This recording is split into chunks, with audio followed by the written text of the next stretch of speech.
교회를 다니기 시작하고 예수를 믿고 또한 말씀 안에 거하면서 우리 안에 변화가 일어나는데 그것은 바로 신앙의 성숙이 일어난다라고 볼 수 있습니다. 신앙의 성숙이 일어난다는 것은 말씀을 더욱 깊이 깨닫고 하나님을 더욱더 깨달아 알며 하나님 주시는 은혜 가운데 거한다는 것입니다. 가장 중요하게 우리에게 나타나는 것은 이 땅에 육체의 생명이 있는 것처럼 영혼의 생명을 회복하시고 그 영혼의 생명 가운데 하나님과 동행하며 하나님과 거주하며 영원한 생명의 소망을 품고 살아간다라고 볼 수 있는 것이죠. 그래서 믿음의 사람들은 이 땅 가운데서만 살고 끝나는 것이 아니라 하나님과 동행하는 가운데 본향을 향해 가는 인생이다라고 말씀할 수 있는 것입니다. 이렇게 본향을 향해 걸어가는 인생, 하나님을 믿는 믿음의 인생, 예수 그리스도를 따르는 인생 가운데 나타나는 놀라운 변화와 예수 그리스도의 요청은 무엇이냐면 바로 제자가 되는 삶이다라고 성경은 끊임없이 말씀하고 있습니다. 제자가 된다는 것은 단순히 우리가 예수님을 팬으로 따르는 그러한 인생이 되는 것이 아니라 함께 고난에 동참하고 함께 그 믿음의 삶에 동참하고 함께 헌신과 희생의 삶에 동참하는 인생이다라고 볼 수 있는 것이죠. 교회만 왔다 갔다 하면서 자신의 인생 가운데 복을 누리길 원하고 자신만 잘 되길 원하고 이 땅에 사는 사람들과 다르게 살지 않는 그러한 삶이 바로 그리스도인의 삶 가운데는 옳지 않다라고 분명히 말씀하고 있는 것입니다. 그래서 신앙의 성숙과 성장 가운데 나타나는 놀라운 변화는 무엇이냐면 이전에는 나를 위해서 살고 내가 우상이 되어지고 내가 중심이 된 인생이었는데 이젠 그리스도를 따르는 믿음의 사람들은 예수 그리스도가 중심이 되어지고 하나님이 중심이 되어지는 놀라운 변화의 역사가 일어난다라는 것이죠. 그래서 그때부터는 군중과 무리가 아니라 제자의 삶을 살아가는 것이다 라고 볼 수 있는 것이죠. 예수님이 말씀을 증거할 때에 기적과 이적을 베풀 때에 수많은 사람들이 따라왔어요. 수많은 사람들이 함께했어요. 그러나 그들의 인생 가운데 나타난 놀라운 변화 중에 하나는 무엇이냐면 예수님이 붙잡혀 십자가에 달려 죽으실 때에 대부분의 사람들은 떠나갔다라는 것이죠. 군중과 무리들은 고난과 힘듦과 어려움이 닥치면 예수님을 떠나고 제자와 하나님의 백성들은 고난과 고통 중이라도 예수 그리스도를 따르며 하나님을 온전히 신뢰하는 믿음의 삶을 살아간다라는 것을 분명히 알 수 있는 것입니다. 오늘 본문의 말씀에 나타나는 것은 예수님께서 부활하신 이후에 세 번째로 제자들에게 나타나셔서 이적을 보이시고 말씀을 전하시는 내용입니다. 요한복음에서만 이 기록된 사건이 나타나게 되어지고 이 특이한 사건들을 통해서 사도 베드로와의 대화 속에 진정한 제자의 모습이 어떠한 것인가를 분명하게 제시하고 있는 것을 볼 수 있습니다. 여러분, 지금 제자들은 날이 새도록 물고기를 잡고 있었지만 물고기를 잡지 못했습니다.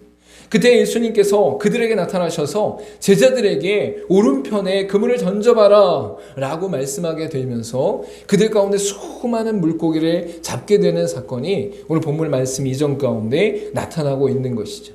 그래서 요한복음 21장 1절부터 14절의 말씀을 통해서 이 사건이 나타나는데 특별히 요한복음 21장 5절과 6절 말씀을 우리 같이 한번 읽어보도록 하겠습니다. 시작. 예수께서 이르시되 얘들아 너희에게 고기가 있느냐 대답하되 없나이다. 이르시되 그물을 배 오른편에 던지라 그리하면 잡으리라 하시니 이에 던졌더니 물고기가 많아 그물을 들 수 없더라.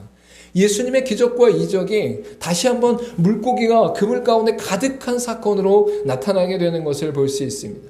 이 사건 이후에 예수님께서는 제자들에게 생선을 가져오라고 하고 제자들은 153마리나 되는 그 생선 속에서 생선을 가져와 예수님과 함께 조반을 먹게 되는 사건이 나타나게 되는 것이죠. 특이한 사항은 바로 이러한 모습들이 이미 예수님의 사역 초기에 베드로를 비롯한 제자들에게 나타났다라는 것을 알 수 있는 것이죠. 예수님께서 처음 사역을 시작하시고 제자들을 불러 모으실 때에 그들 가운데도 이와 동일한 사건이 그들의 인생 가운데 있었다라는 것을 말씀하고 있는 것입니다. 우리 마태복음 4장 18절과 20절 말씀을 우리 같이 한번 읽어보도록 하겠습니다. 시작. 갈릴리 해변에 다니시다가 두 형제 곧 베드로라 하는 시몬과 그의 형제 안드레가 바다에 금을 던지는 것을 보시니 그들은 어부라 말씀하시되 나를 따라오라 내가 너희를 사람 낚는 어부가 되게 하리라 하시니 그들이 곧 그물을 버려두고 예수를 따르니라 라고 말씀하고 있는 것이죠. 예수님께서 십자가에 달려 죽으시기 이전에 수많은 기적과 이적을 그들 이스라엘 백성들 가운데 베푸셨고, 그 이전에는 사도 베드로를 비롯한 수많은 제자들을 12명의 제자들을 세우시는 사건이 있었다라는 것입니다. 그때에 이 사도 베드로와 안드레가 그물을 통해서 고기를 잡으려고 할 때에 그들을 예수 그리스도를 통해 사람 낚는 어부가 되게 하신다라고 분명히 말씀하고 있는 것이죠. 여러분, 이것은 제자들을 부를 때에도 예수 그리스도가 그들을 통해 사람 낚는 어부가 될 것이다라는 목표와 목적이 있었음을 분명히 알 수 있고, 동시에 예수 그리스도께서 완전한 구원을 이루신 죽음과 부활의 사건 이후에도 실망하고 절망 가운데 빠져있는 제자들에게 나타나서 그들을 부르시며 나를 따르라 너희를 사람 낚는 어부가 되게 할 것이다 라고 하는 그 목적과 목표를 명확하게 드러내고 계시는 것을 알 수 있습니다. 여러분, 그래서 예수 믿는 자들의 인생 가운데 나타난 놀라운 변화는 1차적으로 우리를 구원하신 하나님을 만나는 거예요. 1차적으로 나를 구원하셔서 영원한 생명으로 이끄시고 천국으로 이끄시며 이후에 예수 그리스도의 재림 가운데 나타날 완전한 새하늘과 새 땅 가운데 그 풍성한 기쁨을 누리게 하시는 것이 우리 가운데 1차적으로 나타나는 것이. 그래서 믿음의 사람들은 그 구원을 누림과 동시에 2차적으로 우리에게 드러나는 것은 무엇이냐? 구원받은 자로서 그 기쁨과 감격을 이 땅 가운데 수많은 영혼들에게 증거하고 증언하며 그들을 구원하는 일에 동참하는 역사가 일어나게 되는 것이죠. 여러분, 우리가 복음을 증거하는 것은, 또한 제자를 삼는 것은 예수 그리스도의 사역에 동참하는 것. 예수 그리스도께서 만물을 창조하시고 만유의 주로 계시며 새하늘과 새 땅 가운데 완전한 통치자로 우리와 함께 하시는데, 그분과 함께 아주 중요한 사역에 동참하는 것이 바로 전도와 제자 삼는 일이다라고 분명히 말씀하고 있는 것이죠.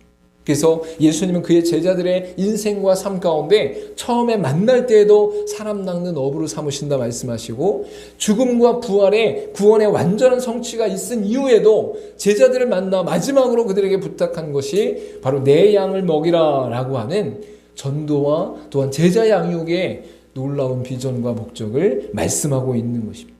그래서 믿음의 사람들이 되는 그 여정 속에 내가 처음 예수 그리스도를 믿는 믿음의 고백이 있고, 말씀과 또한 기도 가운데 하나님과 동행하며 거주하는 능력이 나타나며, 이후에 우리의 삶 가운데 놀라운 변화가 일어나는 것은 내가 복음을 증거하고 내가 복음을 가르치고 내가 복음을 나누며 내가 복음을 드러내는 믿음의 삶으로 나타나는 것임을 성경은 분명히 말씀하고 있는 것이죠. 그래서 베드로를 비롯한 제자들에게 명령하시고 말씀하시는 것이 바로 제자된 삶이다라고 분명히 말씀하고 있습니다. 사복음서 전체에도 주의 복음을 증거하고 증언하여 또한 제자 삼아야 함을 분명히 말씀하고 계심을 알 수 있습니다. 마태복음에서는 땅끝까지 복음을 전하여 제자 삼으라고 분명히 선포하고 있습니다. 마태복음 28장 19절 말씀 우리 같이 한번 읽어보도록 하겠습니다. 시작. 그러므로 너희는 가서 모든 민족을 제자로 삼아 아버지와 아들과 성령의 이름으로 세례를 베풀고 내가 너희에게 분부한 모든 것을 가르쳐 지키게 하라. 볼지어다 내가 세상 끝날까지 너희와 항상 함께 있으리라 하시니라. 마태복음 제일 마지막 장이 28장인데 그 마지막 장에 가장 마지막으로 부탁하시는 내용이 무엇이냐면, 내가 너희에게 분부한 모든 것을 가르쳐 지키게 하라. 볼지어다 내가 세상 끝날까지 너희와 항상 함께 있을 것이다 라고 말씀하고 있어요. 또한 그 이전에는 가서 모든 민족을 제자로 삼아라고 분명히 말씀하고 있는 것을 볼 수 있는 것이죠. 마태복음 사복음서의 첫 번째 복음서에 가장 마지막에 나타나는 것이 바로 제자를 삼고 가르쳐 지키게 하라라고 말씀하고 있는 것을 볼 수 있습니다. 마가복음의 가장 마지막 부분에도 표적으로 말씀을 증언하였다라고 분명히 말씀하고 있는 것을 볼 수 있죠. 마가복음 16장 20절 말씀 우리 같이 한번 읽어보도록 하겠습니다. 시작. 제자들이 나가 두루 전파할세 주께서 함께 역사하사 그 따르는 표적으로 말씀을 확실히 증언하시니라. 마가복음의 제일 마지막 장이 16장인데 16장의 가장 마지막 절에도 분명하게 말씀하시는 것이 두루 전파할 때에 표적을 통해서 말씀을 확실히 증언하고 계셨다라고 말씀하고 있는 거예요. 제자들은 주의 말씀을 증거하고 있고 예수님께서는 그 제자들을 통해 표적을 일으키시고 동시에 말씀을 증언하시는 역사가 나타나고 있었다라고 분명히 말씀하고 있는 것이죠. 누가복음에도 모든 일의 증인임을 분명히 선포하시며 강조하고 있음을 우리가 알 수 있습니다. 누가복음 24장 47절과 48절 말씀을 우리 같이 한번 읽어보도록 하겠습니다. 시작. 또 그의 이름으로 죄사함을 받게 하는 회개가 예루살렘에서 시작하여 모든 족속에게 전파될 것이 기록되었으니 너희는 이 모든 일의 증인이라. 누가복음이 24장까지 있는데 그 24장 마지막 장의 마지막 부분에 분명하게 말씀하고 있는 것이 죄사함을 받게 하는 회개가 예루살렘으로부터 시작해서 모든 족속에 전파될 것인데 이 일에 너희가 증인이다 라고 분명히 말씀하고 있는 것이죠. 마지막으로 우리가 읽은 이 복음서에도 분명하게 말씀하시는 것이 바로 나를 따르라 라고 분명히 말씀하고 있습니다. 예수님께서 그의 제자들을 향해 나를 따르라 라고 말씀하신 것은 단순히 외적으로 따라오라는 뜻이 아니라 예수 그리스도께서 말씀하시고 예수 그리스도께서 살아내시고 예수 그리스도께서 끝까지 행하신 그 긍휼과 사랑의 행하심이 또한 하늘나라의 말씀이 그들 가운데 지켜지길 원한다라고 분명히 말씀하고 있는 것이죠. 이는 믿는 이들의 궁극적인 목표가 하나님 나라의 백성으로서 예수 그리스도의 제자가 되어야 됨을 분명하게 말씀하고 있는 것입니다. 우리가 재림, 예수 그리스도의 재림이 있기 이전까지 또한 우리의 종말, 개인의 종말 가운데 이제 육신의 장막을 벗고 하늘나라에 가는 그 순간까지 우리가 이 땅 가운데 지켜야 되고 온전히 순종해야 될 것이 무엇이 하면 이 복음의 기쁨과 감격을 온전히 세상 가운데 증거하는 믿음의 삶을 살아가야 된다라고 분명히 말씀하고 있는 것입니다. 우리 요한복음 8장 31절과 32절 말씀을 같이 한번 읽어보도록 하겠습니다. 시작. 그러므로 예수께서 자기를 믿는 유대인들에게 이르시되 너희가 내 말에 거하면 참으로 내 제자가 되고 진리를 알지니 진리가 너희를 자유롭게 하리라. 예수 그리스도의 제자가 된다는 것은 내 말에 거하고 또한 진리 가운데 거하는 것이다라고 분명히 말씀하고 있는 것이죠. 그래서 사도 베드로를 비롯한 절망과 실망 가운데 있었던 제자들에게 나를 따르라 라고 말씀하시는 것은 단순히 그들의 외적인 부분으로 따르는 것이 아니라 우리의 인생과 우리의 삶 가운데 예수 그리스도께서 가장 중요하게 여기신 것, 예수 그리스도께서 이 땅에 오신 목적, 예수 그리스도께서 그들에게 간곡히 부탁하는 내용이 바로 예수 그리스도의 말씀 안에 거하며 진리를 증거하는 믿음의 삶이다라는 것을 우리가 분명히 알 수 있는 것입니다. 그러면서 사도 베드로가 젊어서는 스스로 원하는 곳에 갔지만 늙어서는 팔을 벌리고 원하지 아니하는 곳으로 데려갈 것이다 라고 오늘 본문의 말씀 가운데 18절에 말씀하고 있는 것을 볼 수 있는 것이죠. 이것은 바로 복음을 증거하다가 십자가에 못 박혀 죽게 되는 또한 핍박과 조롱 가운데 거하게 될 것이라는 것을 말씀하고 있는 것입니다. 여기서 팔을 벌린다라는 것은 예수님께서 십자가에 달려 죽으실 때처럼 팔을 벌려 몸에 못 박혀 죽게 되는 사건을 말씀하고 있는 것이죠. 또한 자신의 결정대로가 아니라 하나님의 결정대로, 하나님의 인도하심대로, 하나님의 역사하심대로 붙잡혀서 사는 인생이 될 것이다 라고 분명히 말씀하고 있는 거예요.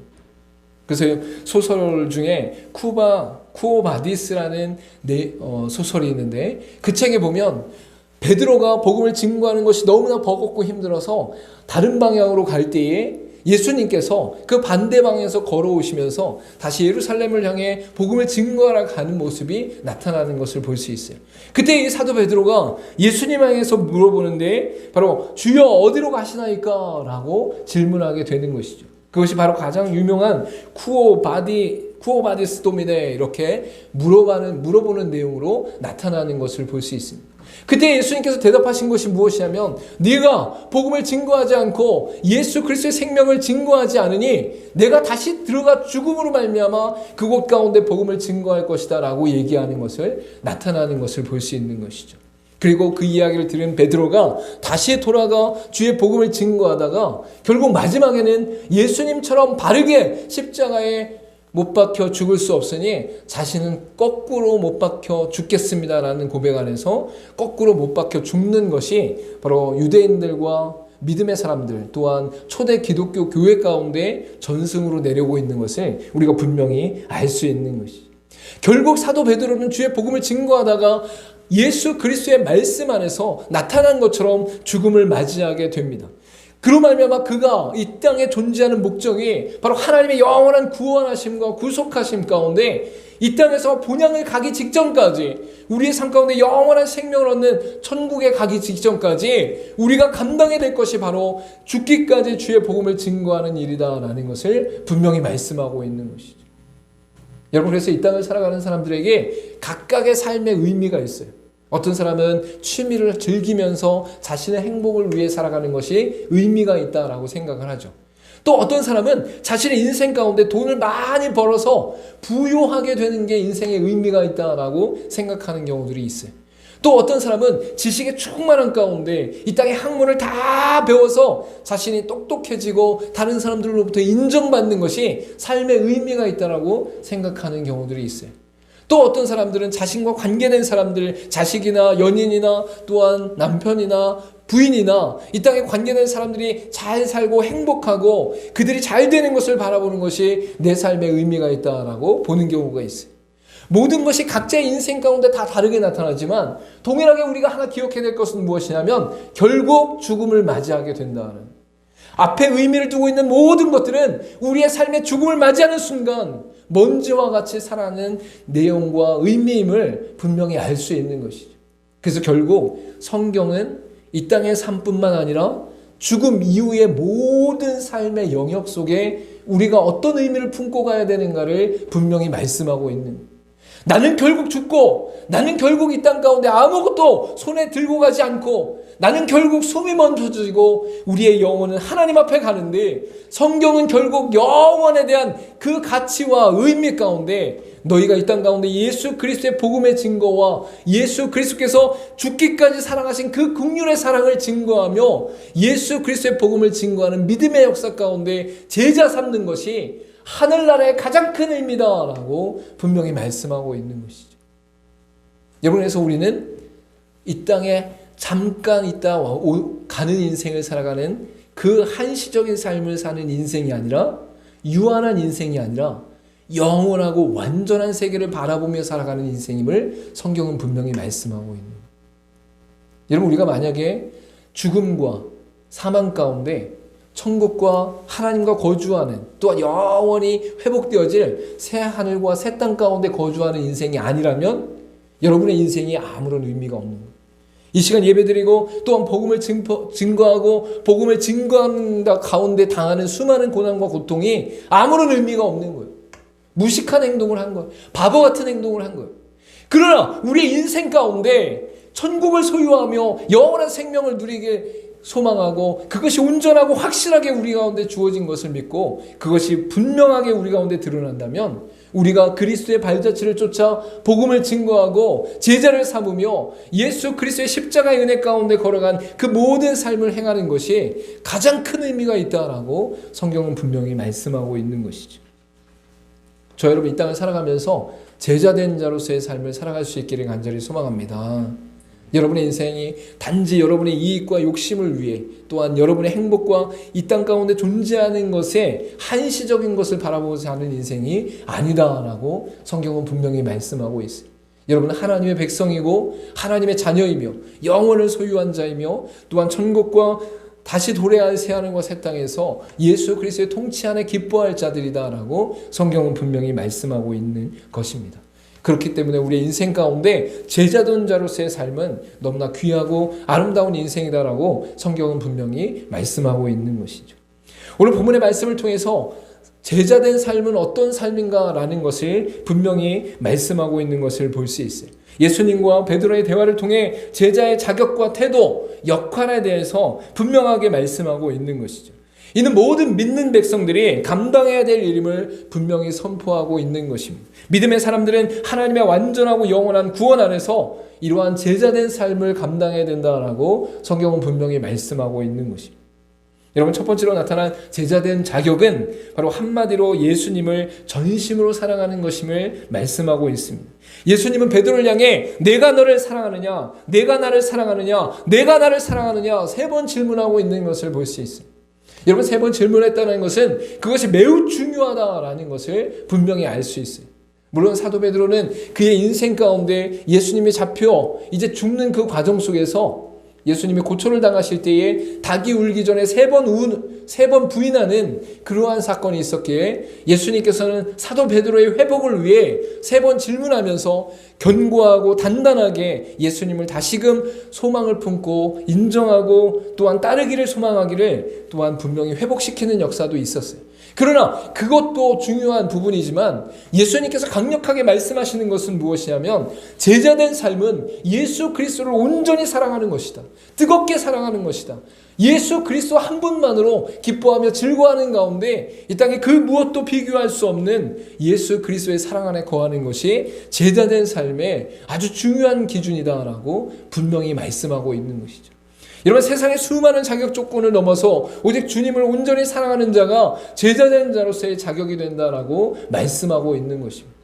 여러분이 똑똑한 것, 공부를 잘하는 것, 외적으로 잘나는 것, 능력이 있는 것, 다른 사람보다 월등히 무엇인가 잘하는 것이 기준이 아니라 여러분의 인생 가운데 예수 그리스도를 사랑하는 그 믿음의 고백이 온전하게 드러났을 때에 그 사랑의 고백 안에서 온전히 주님을 따르며 승리하는 믿음의 삶을 또한 제자된 삶을 살아가게 된다라고 분명히 말씀하고 있는 것이죠. 요한복음 14장 21절 말씀 우리 같이 한번 읽어보도록 하겠습니다. 시작. 나의 계명을 지키는 자라야 나를 사랑하는 자니 나를 사랑하는 자는 그의 사랑을 받을 것이요 나도 그를 사랑하여 그에게 나를 나타내리라. 나의 계명을 지키는 자라야 나를 사랑하는 자다 라고 말씀할 때 그 계명은 예수 그리스도의 말씀을 따라 행하는 삶을 말씀하고 있는 것이죠. 동시에 나를 사랑하는 자는 내 아버지를 사랑받을 것이요 나도 그를 사랑하여 그에게 나를 나타내리라 라고 분명히 말씀하고 있는 것을 볼 수 있습니다. 이것은 바로 예수 그리스도의 사랑 안에 거하는 자가 바로 예수 그리스도를 따르는 자이고 예수 그리스도를 사랑하는 자이다 라고 분명히 말씀하고 있는 것이에요. 근데 이러한 사랑의 고백은 결국 우리 가운데 무엇을 생각하게 하냐면 내가 먼저 예수님을 사랑한 것이 아니라 예수님이 먼저 나를 사랑하셨다는 사실을 분명히 깨닫게 하시는 역사가 있게 되는 것이죠. 예수님께서 나를 사랑하지 아니하셨으면, 예수님께서 나에게 긍휼을 베풀지 아니하셨으면 나는 주님을 사랑할 수 있는 아무런 능력과 근거가 나타나지 않음을 알 수 있어요. 그래서 우리는 예수 그리스도의 사랑 가운데 온전히 승리하는 믿음의 역사가 나타나게 된다라고 분명히 말씀하고 있는 것이죠. 베드로는 4장 8절 가운데 이렇게 말씀합니다. 무엇보다도 뜨겁게 서로 사랑할지니 사랑은 허다한 죄를 덮느니라 라고 분명히 말씀하고 있는 것이죠. 예수 그리스도의 제자, 예수 그리스도를 따르는 자, 예수 그리스도와 함께하는 자는 예수 그리스도를 사랑하는 자이고 그 사랑을 본받아 수많은 사람들을 온전히 사랑하는 자이다 라고 분명히 말씀하고 있는 거예요. 그래서 성경은 끊임없이 우리를 향해 서로 사랑해라, 뜨겁게 사랑해라, 온전히 사랑해라 라고 요청하고 있는 것이죠. 우리가 어떻게 사랑할 수 있을까요? 사랑할 능력이 없죠. 사랑할 조건도 없죠. 사랑할 힘도 없죠.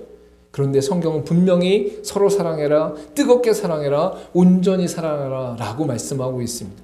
그 이유는 무엇이냐면 우리로는 할 수 없사오나 오직 예수 그리스도께서 우리에게 행하신 그 사랑의 능력과 사랑의 은혜 때문에 그 사랑의 권세 때문에 우리가 사랑할 수 있다라고 말씀하고 있는 거예요.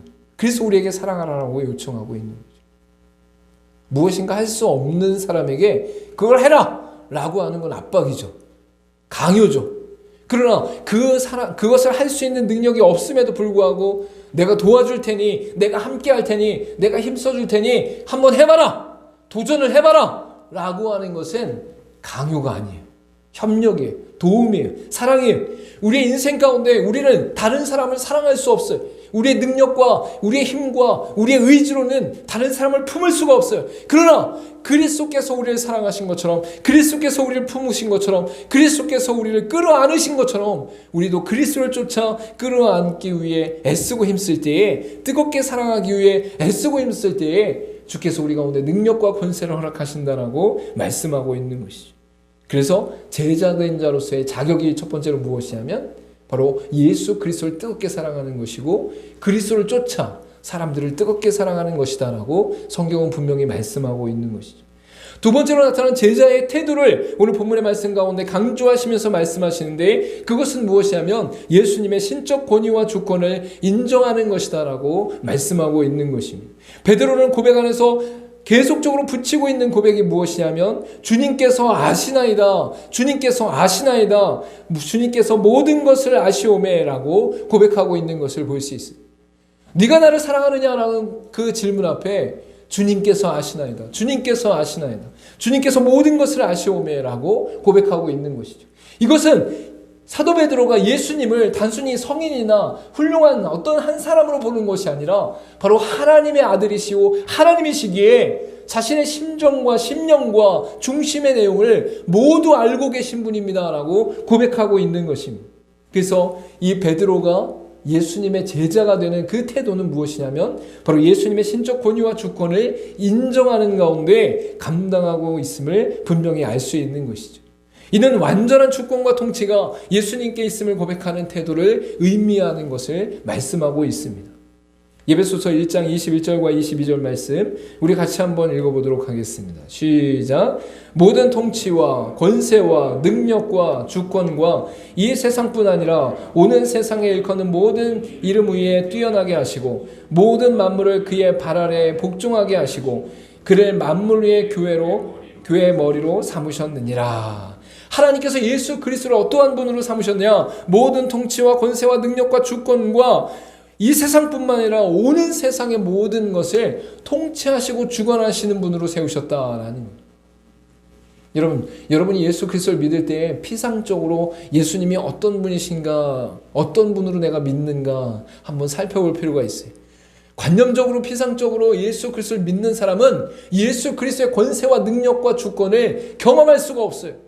예수 그리스도의 권세가 이 땅의 모든 만물과 이 세상과 오는 세상의 주권을 가지고 계신 분이다라는 것을 인정하는 자들에게 예수님의 권세가 드러나게 되는 거예요.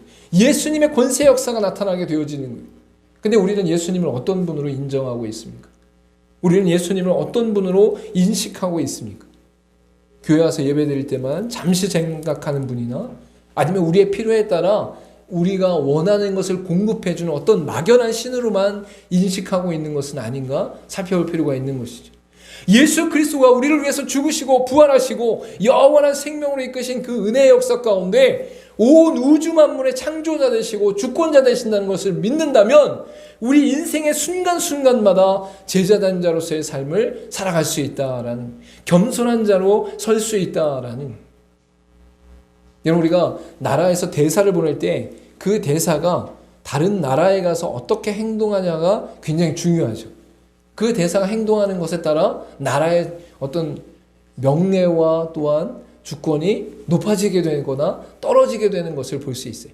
근데 그 대사들이 다른 나라에 가서 자기 맘대로 하는 경향이 어디로부터 발생을 하냐면 본국, 나라에서부터 보낸 자라는 인식이 아니라 자기가 잘나서 모든 것을 다 할 수 있고 이 땅에서는 내가 주인이라 라고 생각하면서 교만했을 때에 그들이 타락하게 되는 것을 볼 수 있어요. 특히 우리나라보다 좀 연약하고 부족한 국가에 가면 자기가 어깨에 힘이 많이 들어, 목에 그냥 무슨 기부스를 한 것처럼 콘크리트 칠한 것처럼 힘이 많이 들어가. 그래서 그 나라 사람들을 막 우습게 여기고 하찮게 여기면서 거기에 있는 뭐 돈이나 권력이나 이런 것들 자기 맘대로 하려고 하는 경향들이 생겨. 본국에서 그걸 시킨 것도 아니야. 자기 인생 가운데 자기가 무슨 권한을 쥐고 있는 것처럼, 자기가 어떤 권세가 있는 것처럼 막 함부로 대한다는 거예요. 여기 제자된 삶의 기초가 뭐예요? 우리는 하나님의 백성이라는 거예요. 영원한 본향 가운데 있는 그 나라의 통치와 주권이 있는 분의 제자와 백성이라는 거예요. 따르는 자라는 거예요. 청직이라는 거예요. 우리가 그리스도인으로서 예수 그리스도의 주권과 권세를 인정한다면 겸손할 수밖에 없다라는 거예요. 그 태도 가운데 하나님의 뜻을 구하고 하나님의 인도하심을 구하고 하나님의 말씀을 구하면서 하나님께서 원하는 대로 인생을 살아가는 것이 그리스도인의 삶이고 제자된 자로서의 삶이다라고 성경은 분명히 말씀하고 있는 것입니다. 요한계시록 5장 12절 말씀 가운데 큰 음성으로 이르되 죽임을 당하신 어린 양은 능력과 부와 지혜와 힘과 존귀와 영광과 찬송을 받으시기에 합당하도다 하니라고 분명히 말씀하고 있습니다. 요한계시록 가장 마지막 성경으로 이 세상 가운데 도래하게 될 새 하늘과 새 땅에 대한 예언이 담겨져 있는 그 성경 가운데 예수 그리스도가 어떠한 권세와 능력이 있는지를 분명히 선포하고 있는 것이죠. 마지막으로 나타나는 것은 무엇이냐면 제자의 역할로서 내 양을 먹이라는 예수님의 말씀처럼 맡겨진 영혼들을 위한 섬김과 희생의 삶을 말씀하고 있는 것입니다. 주님은 영혼과 교회를 향한 사랑으로 사도들과 제자들에게 그 영혼들을 맡기셨다라고 분명히 말씀하고 있는 것이죠. 그래서 가장 첫 번째로 교회 가운데는 목회자와 또한 임직자들, 항종직들이 정말 생명을 다해 한 영혼 한 영혼을 위해 애쓰고 힘쓰고 그들을 위해 헌신하고 희생하는 삶을 살아야 돼. 동시에 믿음의 백성들로 믿음 안에 거하고 있다라고 하는 사람들, 내가 예수 그리스도를 믿고 예수 그리스도의 구원 안에서 기쁨을 누리며 하나님의 백성임을 온전히 고백하는 자들, 그들이 이 땅 가운데 살아가는 삶의 여정 가운데 단순히 교회만 왔다 갔다 하거나 이 땅 가운데 자신의 부와 자신의 안위와 자신의 기복을 위해서만 살아가는 것이 아니라 그리스도께서 간절히 원하셨던, 예수 그리스도께서 간절히 부탁하셨던 이 땅의 교회와 이 땅의 영혼들을 위해 생명을 다해 섬기는 삶을 살아야 된다라고 분명히 말씀하고 있는 것이죠. 베드로전서 5장 2절 말씀 우리 같이 한번 읽어보도록 하겠습니다. 시작. 너희 중에 있는 하나님의 양무리를 치되 억지로 하지 말고 하나님의 뜻에 따라 자원함으로 하며 더러운 이득을 위하여 하지 말고 기꺼이 하며 맡은 자들에게 주장하는 자세로 하지 말고 양무리의 본이 되라.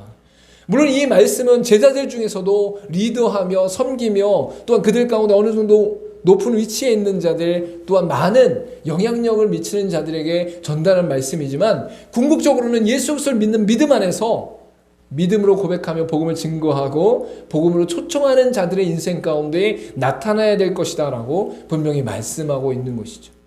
목회자들과 항존지들과 또한 교회 안에 섬기는 구역장들과 셀장들이 분명히 있지만, 셀 리더들이 있지만 복음으로 초청해서 이제 막 교회에 나온 영혼들을 위해 섬기는 성도들도 있다라는 거예요.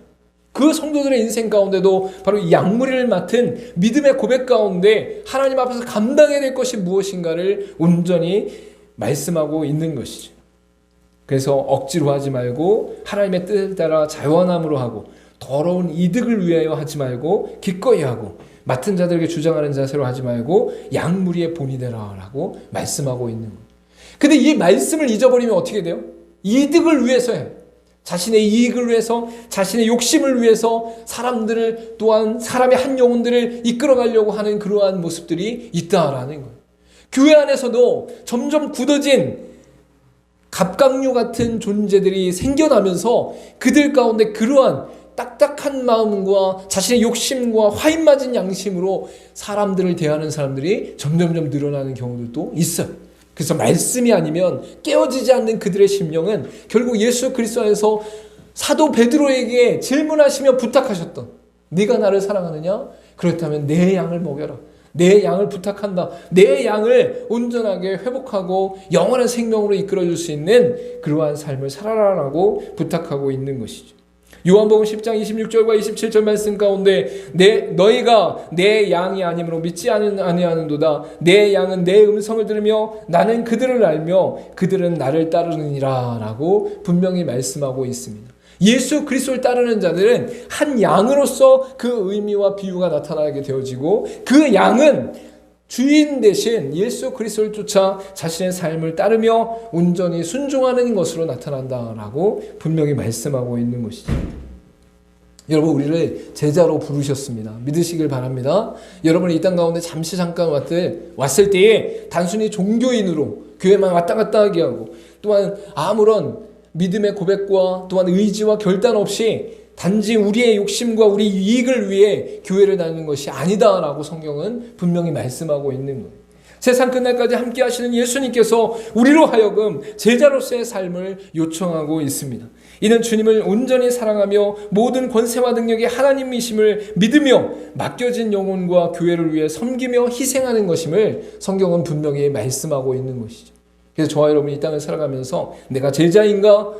내가 제자로서의 삶을 살아가는가? 내가 제자로서 하나님 앞에 서 있는가? 라는 것을 질문하는 가운데 나의 자격은 무엇이며 나의 태도는 무엇이며 또한 나의 역할은 무엇인가를 깊이 묵상하며 우리의 삶 가운데 주어진 인생 속에서 하나님 앞에 가는 그 순간 이전까지 온전히 양을 먹이며 한 영혼을 섬기며 교회를 위해 애쓰고 희생하는 저와 여러분 되기를 간절히 소망합니다.